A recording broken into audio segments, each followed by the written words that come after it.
Alrighty. Hello, everyone. We're just waiting another minute or two before we kick off, but welcome. Thanks so much for joining us. We're excited to have you all, and we're excited to give you some value here on a lovely Wednesday.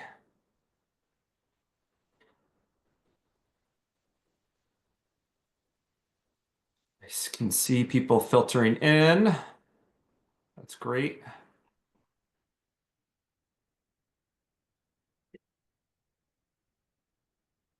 Ready. Oh, wow. Okay. A lot of people filtering in now. Fantastic.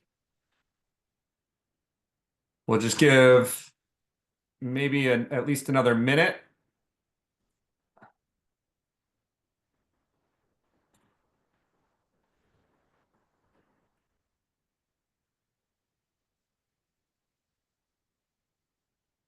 feel like we should have like waiting music or something.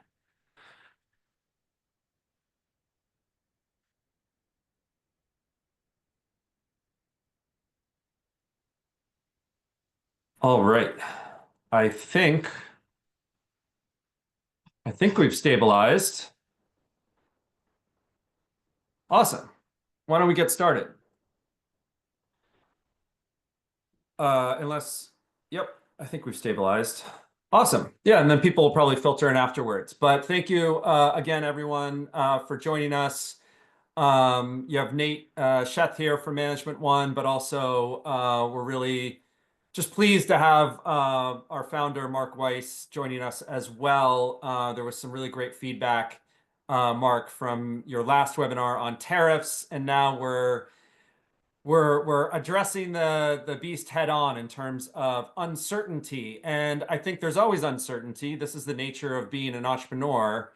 But I think really, you and I were chatting, and you had a great word of unsettledness, right? And I think that's really the name of the game, is people are feeling very unsettled. And so when we were talking about this, we said, we're always interested in people having a plan. We are a inventory planning company, but really when it comes to dealing with small business in general, and then when there's uncertainty and that uncertainty creates unsettledness, we want our clients to be able to, and just all independent retailers, frankly, to be responding rather than reacting. And so that's the name of the game. That's what we're really going to be trying to help people understand, how to have a plan so that they can be responding. They can have clear to-dos, clear actions, and frankly, a clear way to coordinate their whole team, which we'll also get to.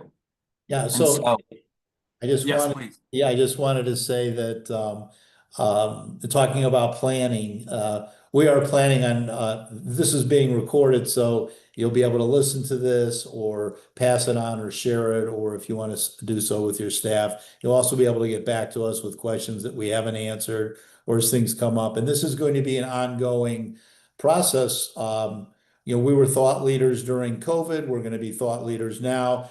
We have a massive database and lots of information to share with you today that'll, make a difference in your business. I was speaking with one of Management One's retail experts yesterday, Doug Hilfiker, and he said, really the people who act now, do the right things now, are going to be the big winners next year. And I think the things that we're going to talk about are really applicable to making that happen. And I think that's a great reminder that one of the key advantages that indie retailers have is agility, and they can use that agility to take advantage of times like now. So that's a great point. So So we're submit gonna your questions in the question and answer box as we go forward. So. Exactly. So as you have questions, you can put them in Q&A. But what we do want to do is start off with a poll where we would love to get your sentiment on, do you feel like you're going to be up, flat, down, or crashing to the ground? Just trying to get a sentiment for how you think you're going to end 2025. And so, I think one of the things that touches on, Mark, right, is so much of the destiny and we'll talk about it later, so much of the destiny of independent retail is the mindset, right? Right. That you're going to be attacking the problem with. Sure. You know, what you think about becomes your reality. And so what we're going to be talking about today is the activities and the things that you can think about, work on with you and your people that'll make a difference. And from Management One's side, our job is to scour the universe for solutions and activities and information that you can respond to in a way to elevate your business and continue to move forward. All right, Ashley, how do we feel like are we able to move on from the poll, or do we want to give people a little bit more time? Yeah, the results are showing about 39% of people think they're going to end the year flat, 34% are saying they'll end the year down, and about 27% said they'll end the year up. Okay, we're going to address that. Why I think it was 34% of people are wrong, but that's fine. All right. That's Yeah. interesting. Not quite a That's- third. So That is an interesting distribution. yeah. I think one of the other piece of feedback, and thank you for everyone that responded and provided your insights here of, you know, when you were registering, you gave us some insights into one of the top concerns. I think as I was reviewing them and we were chatting about it, it's again just the theme that I see on the left side here is uncertainty, and people are wondering how to tackle. There feels like there's just so many variables that have question marks next to them, and so that's what I'm trying to convey is how do we build a plan so that these don't feel like a lot of spinning plates simultaneously? How can we get eyes on them, constrain, you know, some of those variables into what are controllable, and really just focusing on those controllable variables. Those are the things that you can actually affect. The things you can't affect are not going to be good uses of your energy and your focus. And I think on the right side is more of what did we find in the historical, having gone through, Mark, having gone through, you know, several up cycles, down cycles, sideways cycles. What were some of the key lessons that Management One saw were recipes for not only surviving but actually thriving in the last recession? Things were never as bad as we expected them to be. I mean, I remember in December of 2007 wondering if anybody's going to do business in January because it was like, let's make a deal at the register. And January came around and there was business to be done. New merchandise sold. We'll talk a little bit about that. But I think there's this projection of, especially for the 39% of the people that thought business was going to be down, is that unfortunately nobody thought it was going to be crash, but it's never as bad as you think it is. And to stay focused on the things that you can that the customers are telling you. And if we're focused on this staying agile and customer focused means pay attention to what you're learning from your customer every day. There's a lot to be said, and what you're doing with your customers and how you're engaging with them, and that will help you you know, have more success. And then this business about maintaining stronger vendor relationships. I mean, already the vendors have done a pretty good job in many respects of reaching out and sharing what their strategies are, and that gives you insight into what you can and can't do. So, you know, there's always opportunity out there. There's always things to latch onto that will help you get through any situation.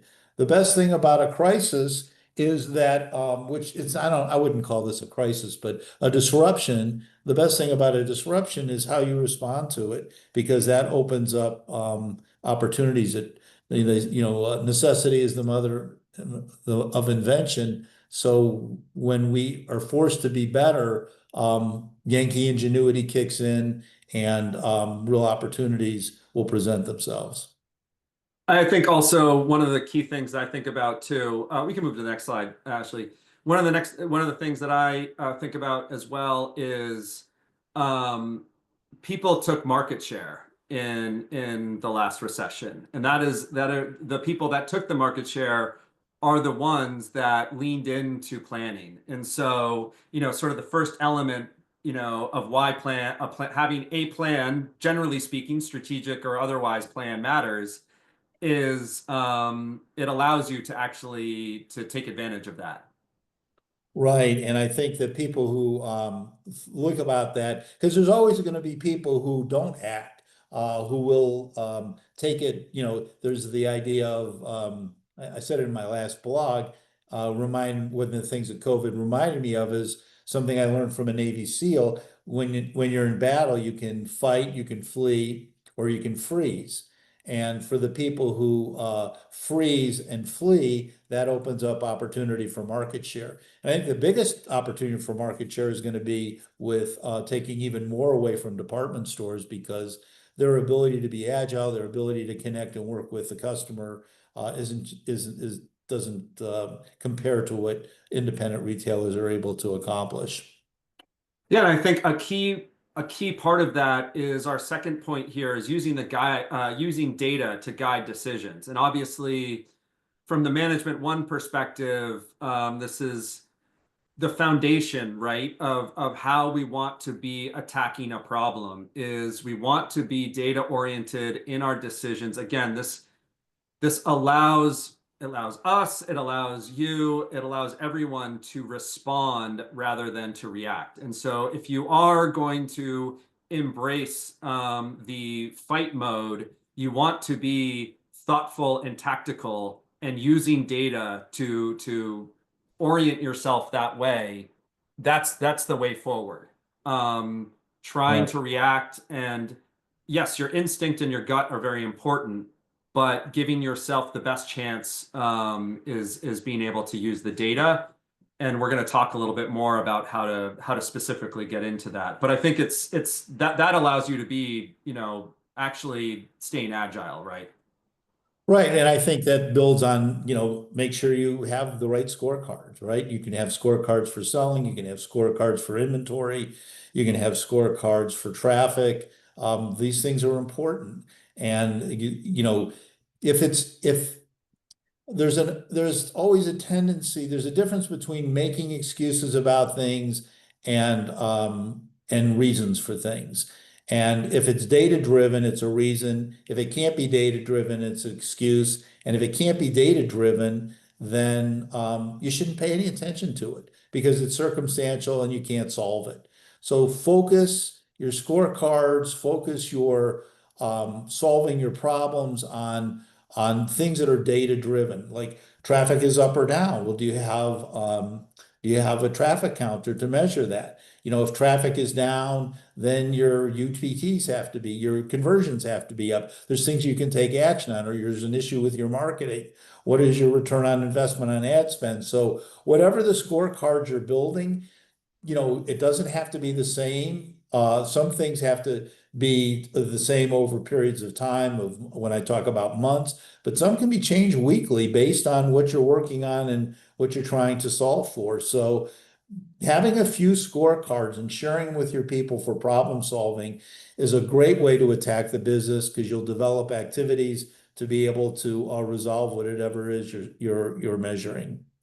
Yeah, that's super helpful. And I think also it's tough to read maybe for some on the right side, but it also helps us to fail fast, which is really about how you can take a very calculated risk on finding where the opportunity is. If you're not measuring those decisions, it's really, really hard to actually to not only take the risk, but emotionally, you're going to spend a lot of time wondering what to do, because you're not having any insight into whether what the impact could possibly be, but also, is it working or not, right? You're putting a whole lot of weight on yourself when you don't have that data and you don't have some insights. Yeah, I mean, I think fail fast is extremely freeing, because if you're going to respond in a way, if you make a decision that doesn't work and you respond to it, that allows you to move on to the next thing. So fail fast is just a way of getting to free you up to make decisions, to pivot. And as you said in the beginning, you know, the big asset that independent businesses have is their ability to remain agile, and being and employing the concept of fail fast in your work allows you to live that, to be empowered to be that way. Right, exactly. So important to remember that key advantage that indie retailers have over the larger retailers. So we're going to walk through 4 steps in order to build a plan. We will try to get as granular as possible, but I think what we want to do is start with a little bit of a story, Mark, a little bit of, linking back to what was learned, what were sort of some interesting ways in which we were able to piece these together in the last recession, and how Management One was able to find areas that people could exploit. Yeah, I mean, we just look for wins, even small wins that we could build on. So we would scour the database just to find out, what's working, what's not working, and then, find different data points across the country in different regions, different verticals where we could associate those and where we could build on that. And that became really important because we could adjust the planning, we could communicate, we could share with people, what's working now, what isn't working. And, for an example, we found that tank tops in women's was selling really well. And so were accessories, both in men's and women's. So that, that was something to build on. So we broke out classifications called tanks and dressing and casual, because people were updating their wardrobes, not necessarily building them. And from there, then we began to see other pieces of the ensembles eventually grow and build.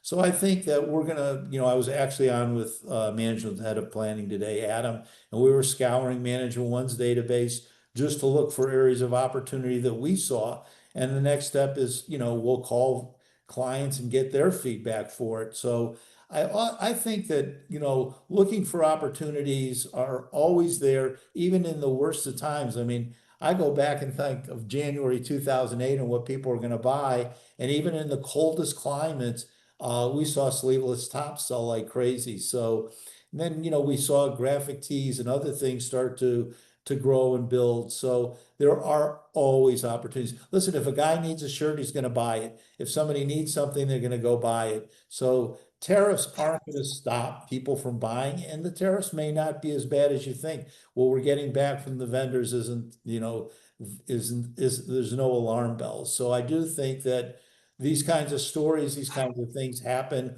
We're going to look for them to help you solve for it for yourselves. But I mean, I just think that those stories that we did during COVID are going to be true today. Well, that's a great point, because it sort of dovetails to the next slide, which is things are going to shift, but it's just in what way or in which the consumer is expressing the purchases. And so our first step in this process of building a plan is evaluating the data. And one of the things that, generally speaking, but in this particular type of environment, and especially if you have to look at yourself and say, am I feeling unsettled, and how I'm going to be running a business in this period of time, is okay, then shrink the time horizon by which you want to evaluate the data. And so I think one thing that we would really, and I know there's always a subset of customers that want to compare against last year, whether it's April 2024 versus 2025, is during these periods of times, you really need to think about what the trending data is. And so it's looking at what was last year is not going to be particularly helpful in navigating the current environment. Yeah, I mean, I think that is it's incredibly critical. What happened last year, different set of circumstances, different world, different climate, different everything.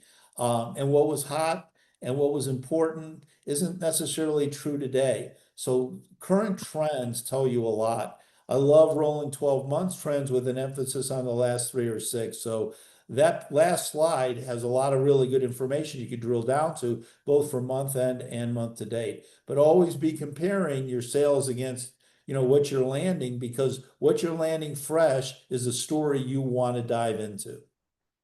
Yeah, and I think it goes into, point number one here, right, Mark, about the class level performance. Right.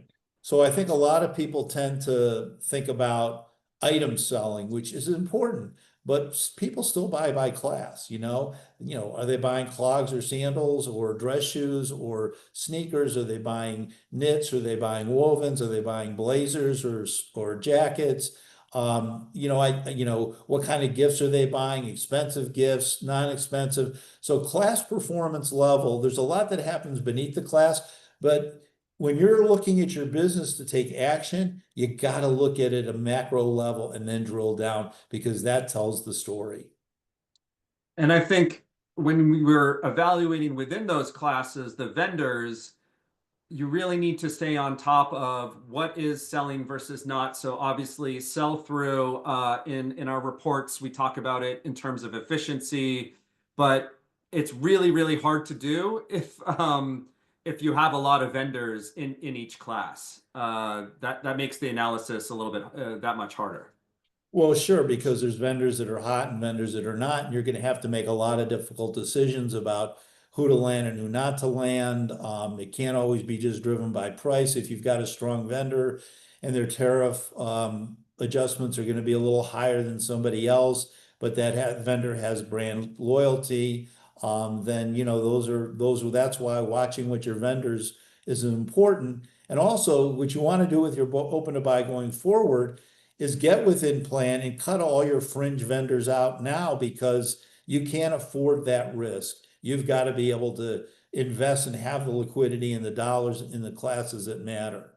And that brings you to sell through, Right. because sell through is critical for fail fast. Because here's an example: if your sell through isn't reasonable, then you've got to take a markdown and you've got to determine with your people what a sell through looks like. If you get something in and it's been around for 2 to 3 weeks, what do you expect the sell through to be? What do you expect it to be after 4 weeks and 6 weeks? So it challenges you for your markdown cadence, or you're getting back into it. For example, right now in the shoe industry, a lot of the vendors are offering, they broke price for immediate goods. So if you've got open to buy immediate goods and it's on, it's a 10 to 20% off, then do it. So those are the kinds of things. But if you're not paying attention to sell-throughs, you can't do those. And early in the Exactly. is your ticket. Yeah, exactly. I feel like in particular, when we talk about fail fast and talk about experimenting, to Mark's point, sell through is the key variable that is going to allow you to either gain conviction to double down or to try something different. And I just wanted to circle back to what Mark alluded to, where price points may be one thing that you need to break out and track separately. And so that's an opportunity to actually look at a class differently by using price point as a variable. Adam and I were looking at a client yesterday, and they broke their sweaters into 2 to 400, 4 to 800 and 800 and above. And it had all been one class, and it was like a $900,000 class. And right now, after 3 months of information, we know it's trending at $1.5 million. And, we found that by breaking it out, we didn't lose business in any of those. We actually had stronger business in all of them once we were able to unpack it. There's a concept I'm not going to go into called spinning the middle, but that just basically says you can't see what's really happening sometimes at a macro level, so you've got to break it down a little bit more. But you're talking about going from a $900,000 business to $1.5 million and having the right inventory and the right flow to make that happen. There's an opportunity. There's an example. And on lesser price points, I know of a client where we broke gifts into above and below $25 and added $300,000 in volume just by that breakup. So be cognizant and realize that price points are fluid and flexible too, based on tariffs and pricing. Exactly. And I think we'd love to talk more about it maybe in Q&A, specifically about what Mark was talking about. But I think one of the key areas when we think about experimenting and building a plan is you want to know what your baselines are. And so you need to have the context and insight into your financial position, which is why we're highlighting it as a key aspect of being able to execute with confidence is you need to have that information about your financial position. And so the elements on the next slide of what those financial position is the first, and maybe people are tired of us bringing it up, but it is very, very crucial to know what your break-even point is for all of your locations. And so I it's not just a theoretical exercise, okay? It is a crucial element to understand what you need to be generating so that you can therefore be creative in how you're actually going to be solving the problem. If you don't know that constraint, it's really, really going to be hard to actually act with confidence. I don't know, Mark, if you want to reiterate anything on I that. think that, doing your break even is forcing you to look at your expenses, both fixed and break even. How do you better manage your fixed expenses? How do your biggest variable expenses, your cost of purchases. So, how that gets managed is going to have an impact. So I can't stress enough, along with what you said, that is an important ingredient because, you want to be able to make money. And to that point, you can understand, liquidity is critical right now. And Right. I can't ever remember in my life of consulting for almost 40 years recommending that people actually go out and get lines of credit. I've just never done it because I'm debt adverse. And I've spent out my whole life teaching people how to create growth out of their own cash flow. But we're in an unusual circumstance, and right now cash is king. And if you have cash, that's great. But having more cash allows you to take advantage of opportunities, which there will be. Disruption creates opportunities. One of our clients during the recession was able to negotiate A leases, leases in A locations that were never available to him before because of fear of people, just the fear of the marketplace and real estate being available. So there could be liquidity being available for leasing, for negotiation, taking advantage of opportunistic buys, things that you could get a quick turn on. So again, I hate to dwell on it, but I for the first time in my life, I have changed my opinion about this right now. Also, Yeah, and I'm sorry. and well, I think it gets back to what is it? What is the problem you're trying to solve, right? And if you're trying to solve for being nimble and being creative, because we do know that there's going to be opportunity, therefore having that liquidity facilitates that goal. Yeah, and then, I said it before, I think you said it also, cut out the fringe, cut out the Right. duplication, don't buy the same. Remember, if you're the buyer for the store or you have the same buyers, they're buying from multiple vendors and it's easy to duplicate yourself. So be very careful. Go deep in the people that are meaningful and important and cut out the duplication. Right. Yeah. I mean, this is it's just funny because talking to a retailer, they looked and this classically happens, right? Where the assortment becomes very skewed to having effectively the same thing across too many vendors, right? And so you got in love with beige sweaters and now you have, 5 of them effectively across that's not helping the cause. And so making sure that you're having this is again systems and SOPs around this will help in that process to avoid those types of mistakes. Yeah, I remember going into a men's store when I started out and looking at we used to have these big pant racks and there would be these bar rows and I'd go to size 36 and I'd pick out 6 pair of gray pants from, 5 different vendors. And we only needed maybe 2, maybe 1 and go deeper in those. So, you get over assorted, you get overbought. it's just one of the, as you're placing orders now and going forward, this is really critical to cut out the fringe and cut out the duplication. Well, this sort of leads us to the next step, which is, how are we going to be making smarter decisions around the inventory? You can talk about marketing, you can talk about a lot of the things to drive purchases and attention, but fundamentally, retailers are in the business to be giving their customers an experience, and that experience generally centers on the product that you're flowing in.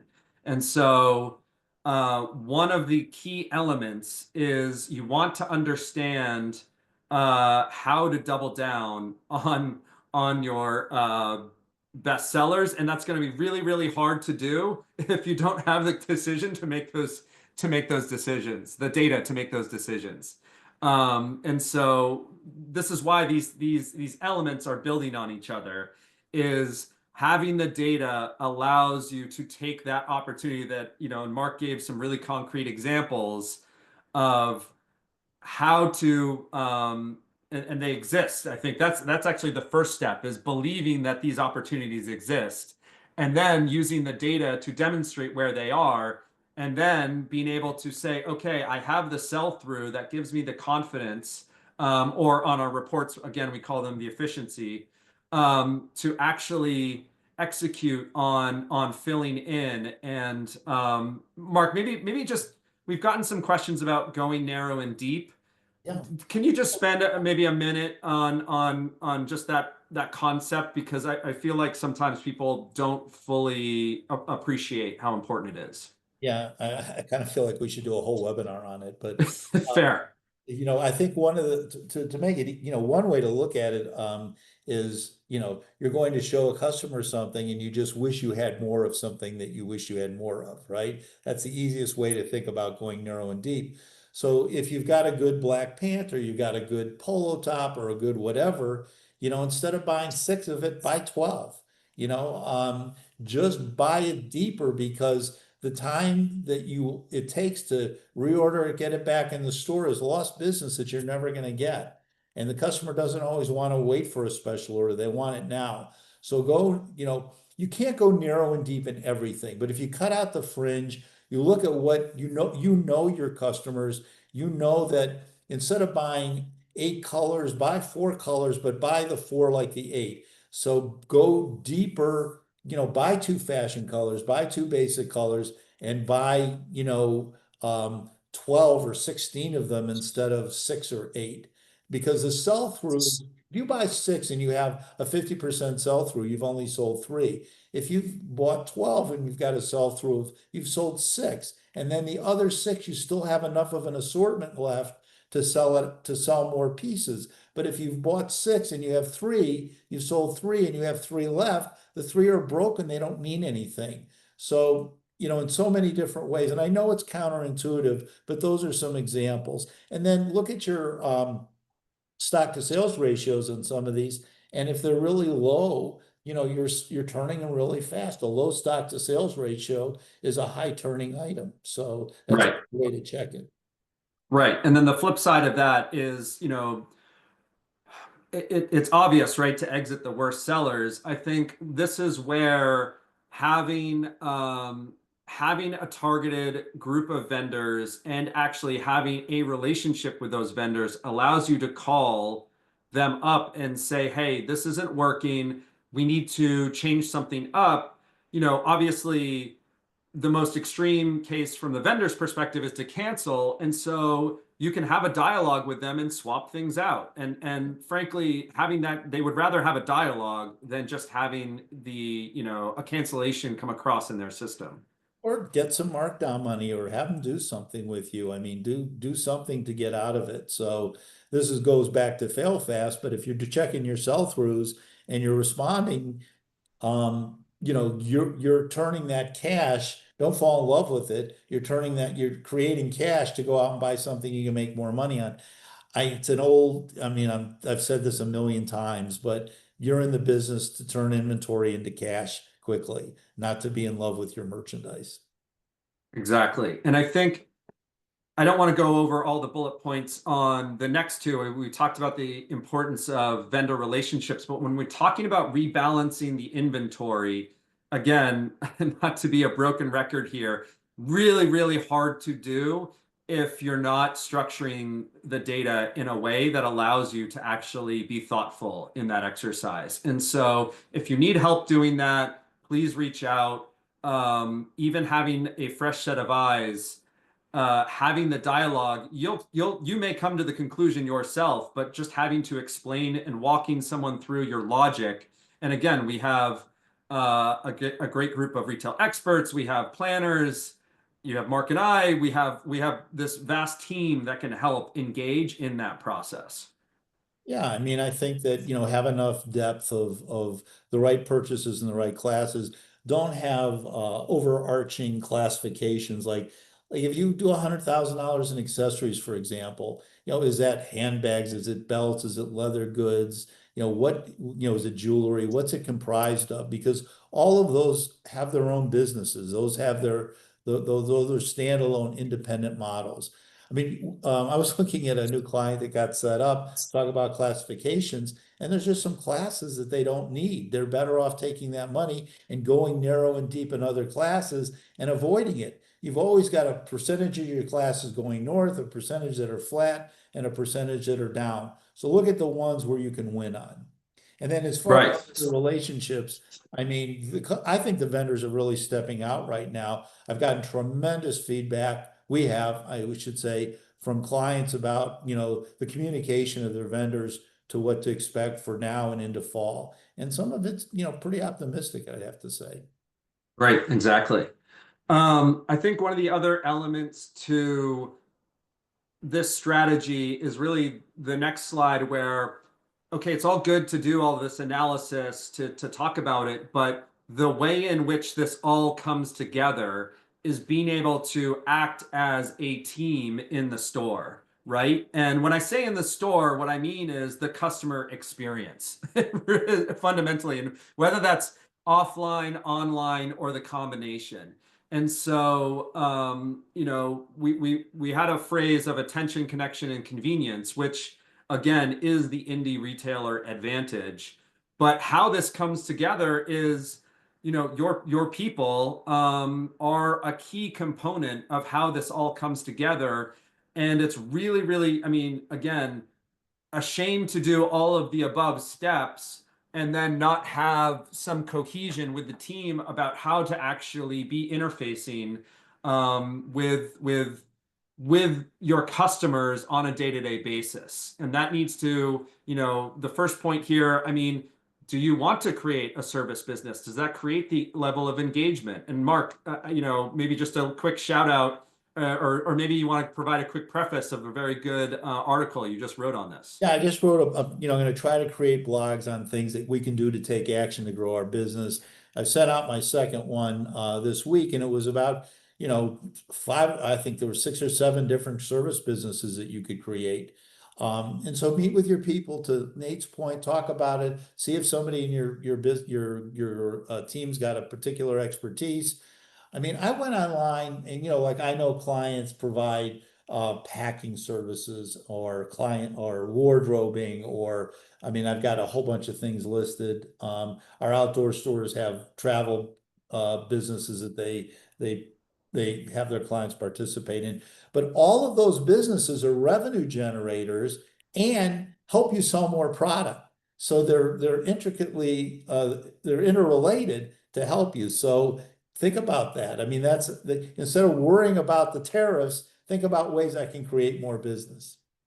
And I think the other way, they're a way to engage with often your best customers as well, which when you're having sort of to the point of huddling with the team, what we're really talking about is, not having an hour-long meeting every morning, on before you open, but having a check-in that day. And I think because we are in a dynamic situation, customers are coming in again. They're coming and interacting with the store, whether it's in store or online, and they're going to. And I think, Mark, you have a great example of this with tariffs. they're going to have questions. And if you're not providing a space as a team to talk about it, it's going to be really hard to actually provide a consistent response across the whole team.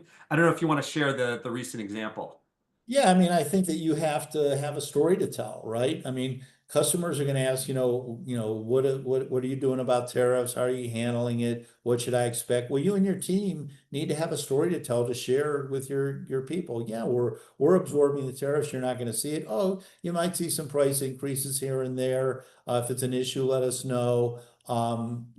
We're talk about the value you're building in, direct them into the things that you do as a specialty store. It actually opens up the opportunity. It really opens the door for you to have a conversation about all the great things you do every day without sounding like you're bragging about it. So huddling is critical to creating activity. And then, you've got to have a consistent story to tell about how this disruption and how well you're managing it. You can look like a real hero, and then you can implement some of that in your marketing and however you broadcast yourselves to your client base.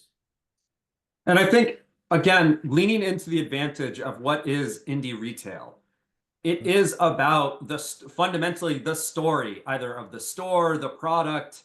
And so this is a way to heighten that advantage. And I think I just want to say storytelling is critical, and paying attention to that, and your story is important. So I'm sorry. exactly.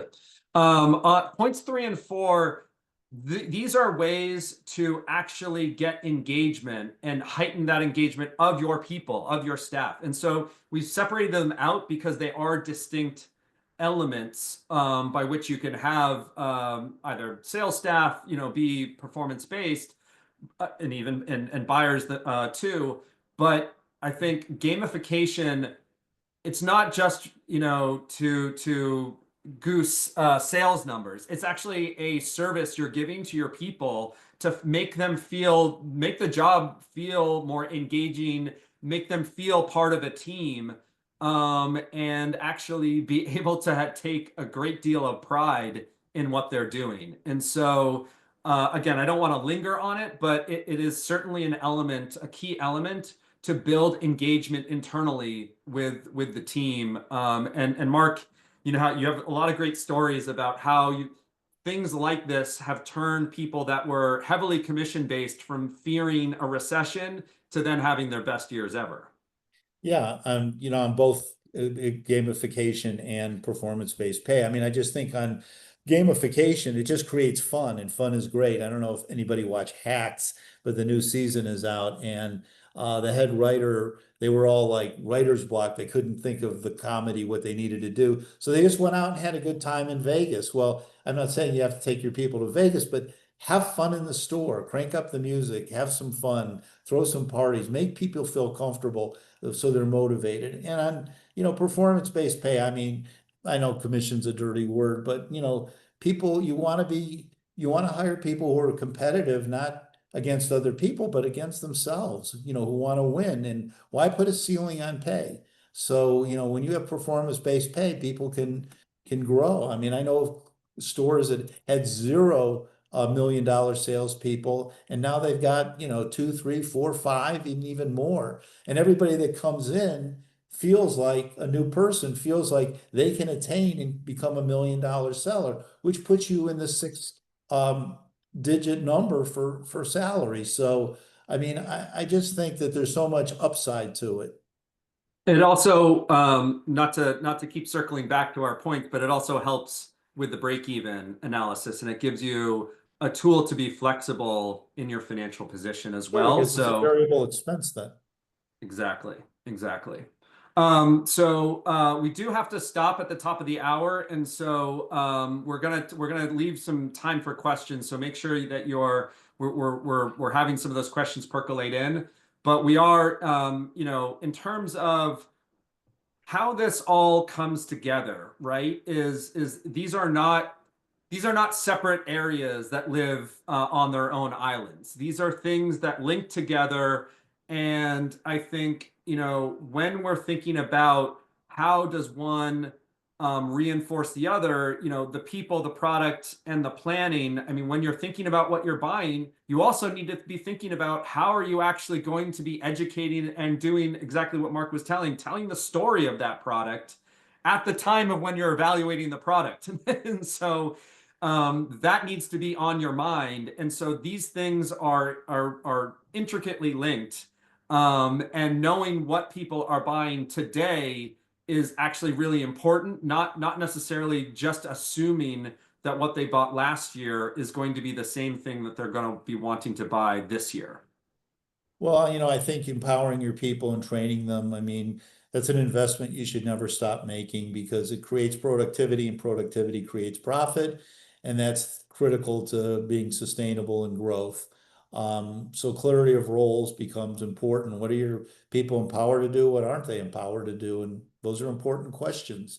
How is your customer voting? I mean, if you don't have a plan, you don't have a way to measure these are two things that are married together because every decision you make needs to be analyzed and was it a good decision or a bad decision? If it was a bad decision, so what? Move on.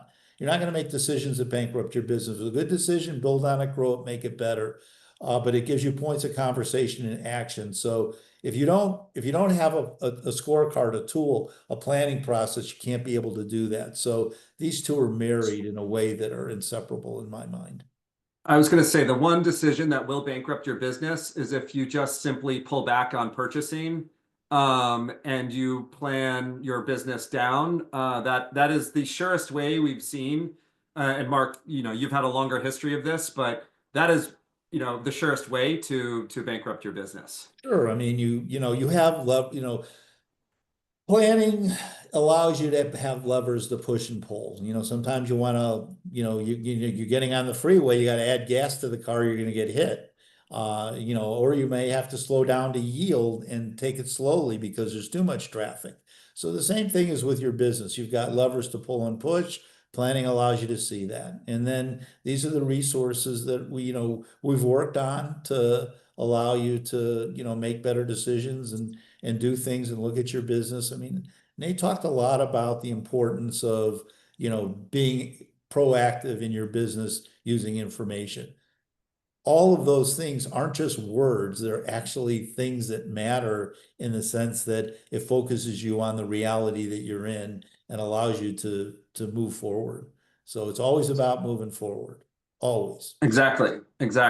In addition to these are some of the free resources that Mark and the team and have put together over time. We'd love to, as you're interacting with them, we'd love to get your feedback on them. Mark, I just want to say, for current clients, even, how might you actually link together, using, for instance, like the class progress report to actually engage with the team?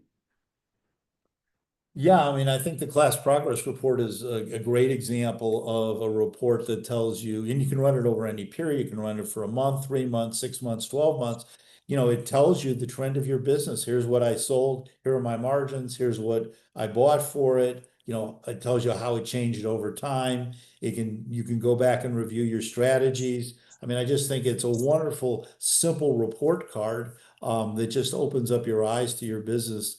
I know some of the retail experts, all their strategy meetings with their clients, that report's never absent. So if you're kind of not sure or you're feeling unsettled about where the business is going to be, run that report, and then we'll help you walk you through it in 5 or 10 minutes. So that's Absolutely.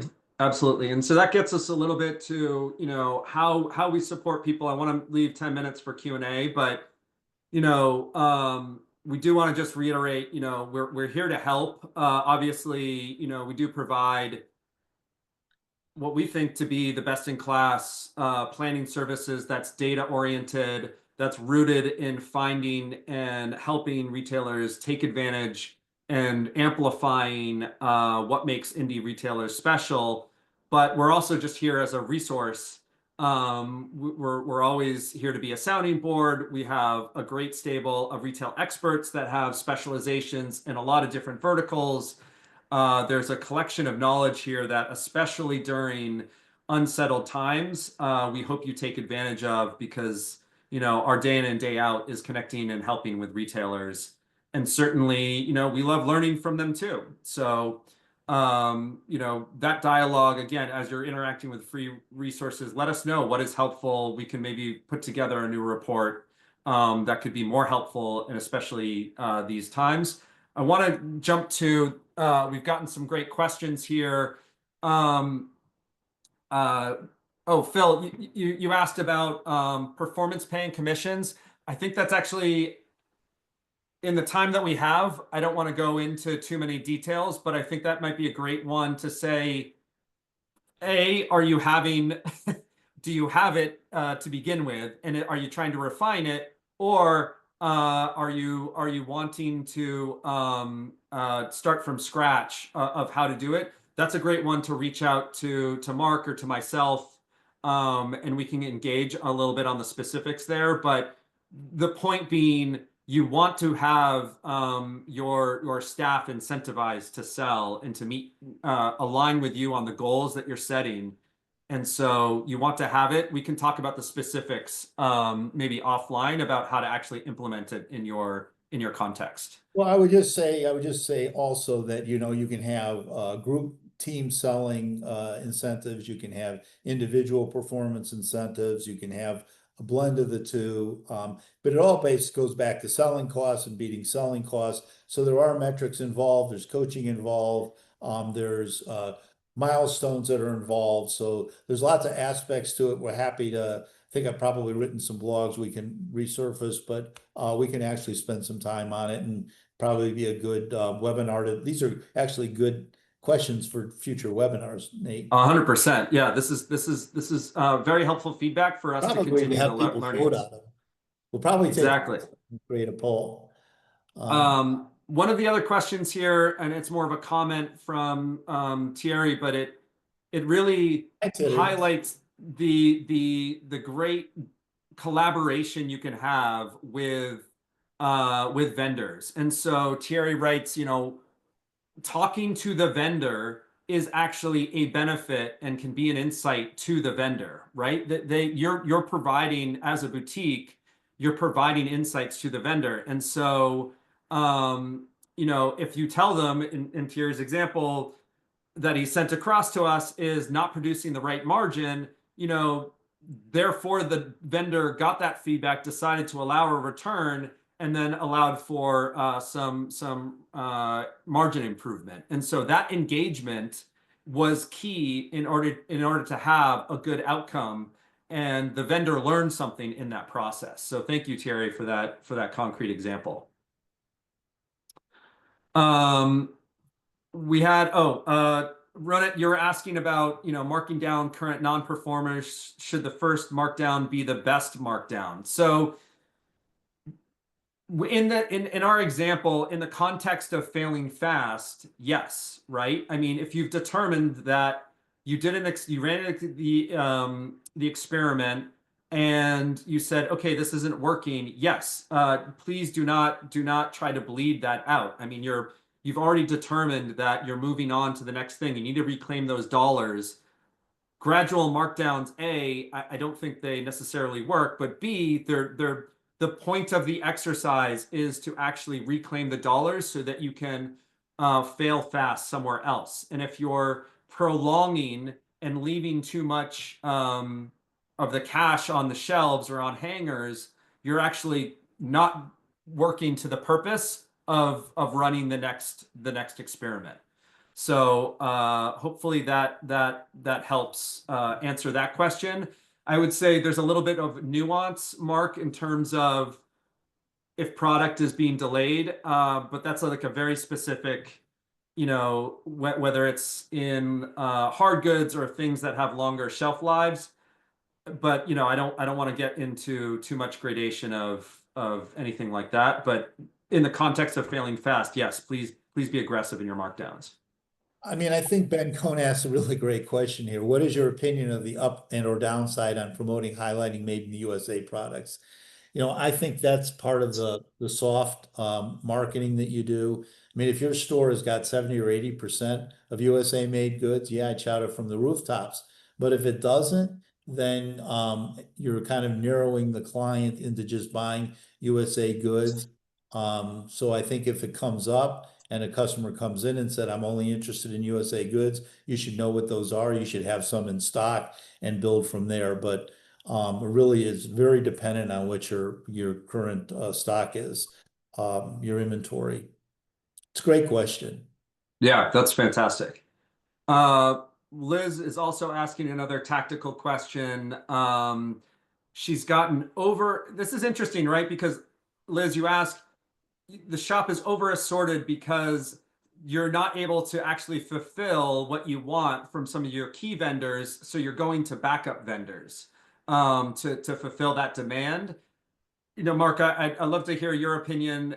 I would not classify that as classically over assorted in that context, but I think if you're then doing other things other than that key class or that key item to backfill, that could lead to over assortment. But in the way that you're framing it, that's not necessarily what I would classify as over assorting.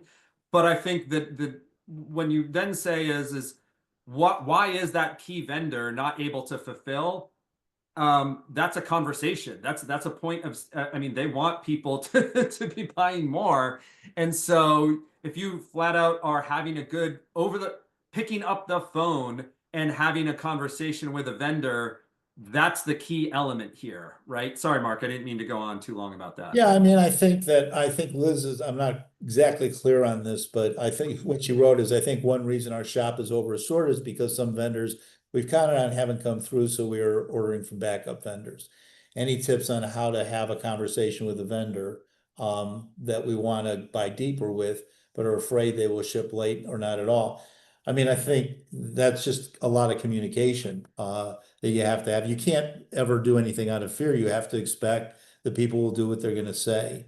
So I mean, there's going to be a lot of contingency kind of work that you have to do as far as your buying, which is why you've got to be in touch. But if they're going to ship late and and other people have shipped, then cancel them. Yesterday I got a call from a top shoe vendor to reorder a product, and they don't have production. Well, that's why you have B vendors.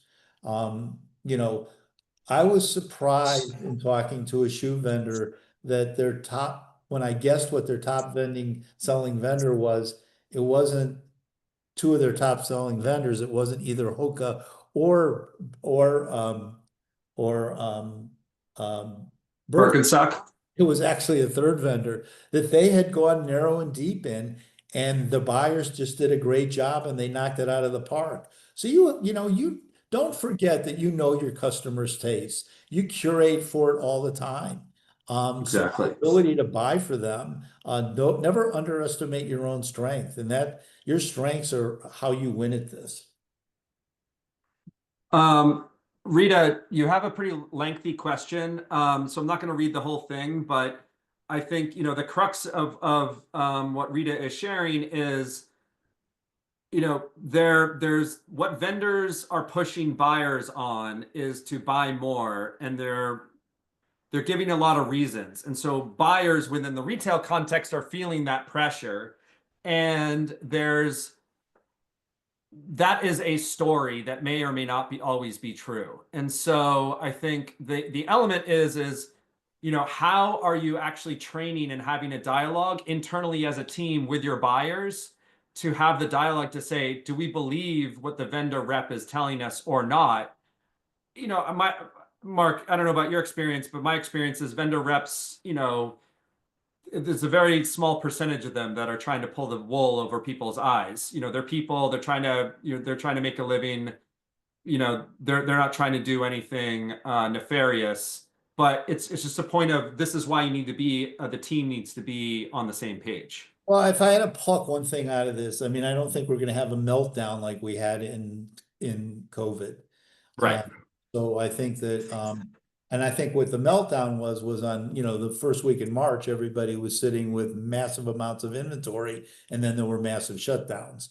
So, and everybody was panicking.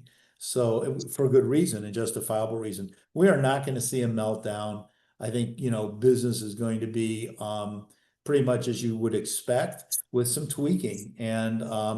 and there's nuance in all of this. So I would stay the course as much as I could. I'd stay strong in my inventory positions where it is important, where your classes are performing.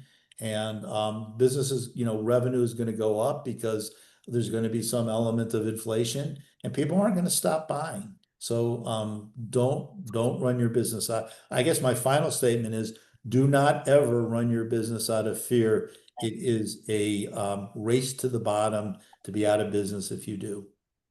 Exactly. Well, we're at the top of the hour, Mark. Thank you so much My pleasure. for Thank you. taking the time. There's so much great insights. We have our emails to reach out directly. We'd love to hear from you, get your feedback, get your good questions as well. That's actually great. Just if you're thinking it and you have the question, I guarantee you someone else is also thinking that same thing. And so don't think that you have some unique question that or you're stupid to ask. So want to make sure that you feel like you're getting your questions answered and we can be a resource to do that. And yeah, I guess just wrapping up here, Mark, I think it's really important that we had 34% of people thinking they're going to be down. I think that's another element of going into the data and seeing where that's happening, right? So I think that's one of the elements of looking at the data, making sure that you're not making those decisions that are reactionary. Units could be down, but from a dollar perspective, and that's why we plan on a dollar basis, they're not. And I think that's really the power of being Right. data oriented, having, obviously talking our own book of having an inventory plan, but there is a rationale for why we do it Well, I that mean, way. that's the benefit of planning by dollars, as you said, and that can't be understated because you're measuring the dollars being spent and you're trending on how that really works. And because we're looking at it every single day, we have a sense of where the trend's really moving. And, paying attention to that, you can pivot. You can pivot. You can do. Exactly. That is the key advantage. So thank you, everyone. Thank you, Mark. This has been fantastic. All right. Thanks. Thanks, Nate. Appreciate it. Thanks. Be well.